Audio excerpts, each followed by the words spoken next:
We were talking during the break. Can you repeat what you were saying? Because I was trying to go back in memory to your billion term. You were saying, oh, no, the agenda to reduce the population, get into the UN and the globalists and Ted Turner's own master plan. What's behind wanting to shut off the energy supply of the world? What they want to do is reduce the population not by 1 billion, but to 1 billion. It's now 7.2 billion. They want to cut the population by 6.2 billion. They don't care how many people die of starvation or cold or disease, as long as the population is reduced so that they will be even richer because the poor people won't be consuming all those resources worldwide. That's what this is about. It's a conspiracy. It's what the French would call a trahison d'éclair, but this time on a global scale, a betrayal by the bureaucratic class of the rest of us. On a global scale, they're ganging up together, the totalitarians, Islam and socialism and environmentalism worldwide, getting into bed together to destroy as many of the world's population as they can. Now, in fact, they needn't try too hard, because as countries become more prosperous, if they're allowed to by the environmental freaks trying to interfere with prosperity, then population stabilizes all by itself. At the moment, we are already at what is called peak children. There will be no more children alive on Earth ever, probably, than there are today. And the only reason why the world's population will continue to increase over the next 35 years to about 2050 is that people are going to be living longer. Because despite what the left is trying to do down the third world by not letting them have economic development and in particular coal-fired power stations, they're going to get them. They're going to get electricity, and with it all the benefits of medical care and decent heating and air conditioning. And once that comes in, then the populations in Africa and South America will stop rising and the world population will stabilize. And then even after 2050 or 2060, we could see it beginning to plummet without any interference from the left.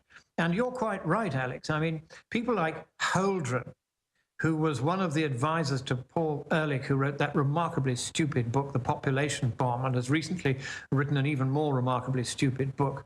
Holdren, who of course is now advising Obama. He has been wrong, as I've just been saying, the left are wrong on everything. He's been wrong on every alarmist, stupid... He's not wrong, he's a liar. Well, I think whether he's a liar or not, he's certainly wrong. He's incorrect. He made forecasts that have not come to pass. He's full of prunes. That much, I think that much we can certainly say. But yet people on the left still listen to him. Why? Because it provides a fig leaf, it provides a pretext, it provides an excuse, it provides a pretense which enables them to get away. Sure, it lets them run the show. Justifying the totalitarian agenda of suppressing the West. They're a bunch of totalitarians. Stay there, back in 70 seconds. Final comments with Lord Monkton. Infowars.com. Final segment with Lord Christopher Monkton, the tip of the spear exposing the climate takeover. It's a perfect plan. If you can tax and track carbon, you can dominate and run every form of life. And you drill into Bill Gates' statements and the rest of it, it's all about controlling people. They know it's a scam. They chose it. First it was global cooling in the 70s, and then it was global warming in the 90s, and now it's just change, period. Isn't supposed to be happening. Well, a lot of real environmental issues, overfishing and other things, are ignored. We should be trying to industrialize with clean systems, the third world. Then they'll have negative population growth like the West that has about 1.5 children on average.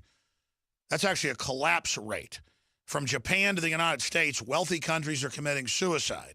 From Italy to Canada, we're having on average 1.5 children. It's even lower in Japan. And as Lord Monkton said, the numbers are there. Mathematics does not lie. Lord Monkton, we got 4 minutes left. You've got the floor to hit any other important tidbits and what you've set your sights on next. There's a success story of Australia. You just got back from there. I'm very pleased about that. I was able to show the graph showing there'd been no global warming for 18 years and then 2 months, now 18 years, 3 months, according to the RSS satellite record. And all the other temperature records are within the same kind of statistical territory as that one. So we can't really be sure that we've seen any warming at all, really, over the last 20 years or so. It simply isn't happening. And that is now gradually becoming better known. It's becoming very, very difficult for the left that control the world's media to keep that secret for very much longer. They're trying to, but they're not getting away with it. It's spreading in Samizdat. People are making postcards of my monthly graphs. They're sending them to each other. The message is getting out there that this isn't happening. The sea ice extent has been at its greatest recently. Sea level isn't really rising. Hurricanes are down. Flooding is not really changing its pattern much. Droughts are down over the last 30 years. All the disasters they said would happen are showing absolutely no sign of happening at all. Yes, you get occasional extreme weather. You always have, you always will. Get used to it and prepare for it. But don't, for heaven's sake, think that it's going to get systematically worse, because on the evidence so far, it simply isn't.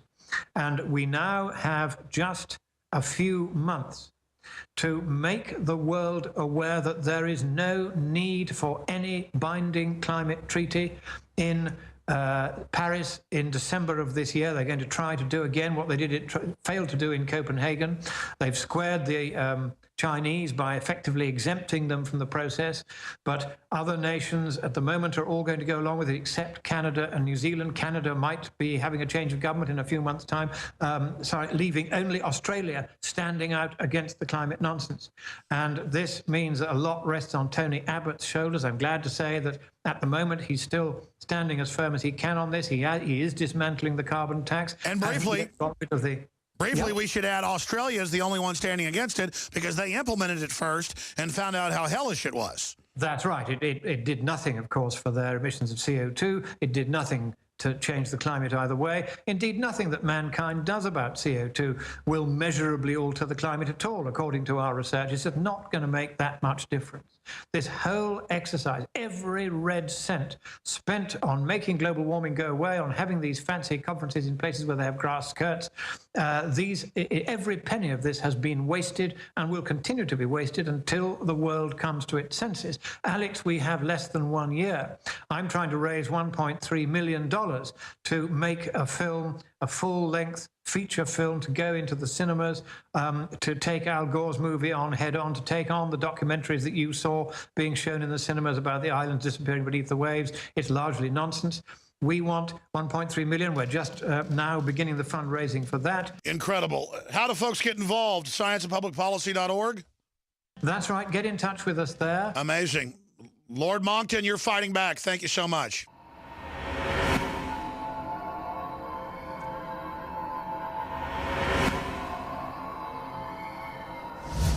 In the past decade, we have witnessed unparalleled scientific discoveries in the area of health. But no one has put together a formula that focuses directly on brain health, nerve growth factors, and optimizing your cellular energy at the same time.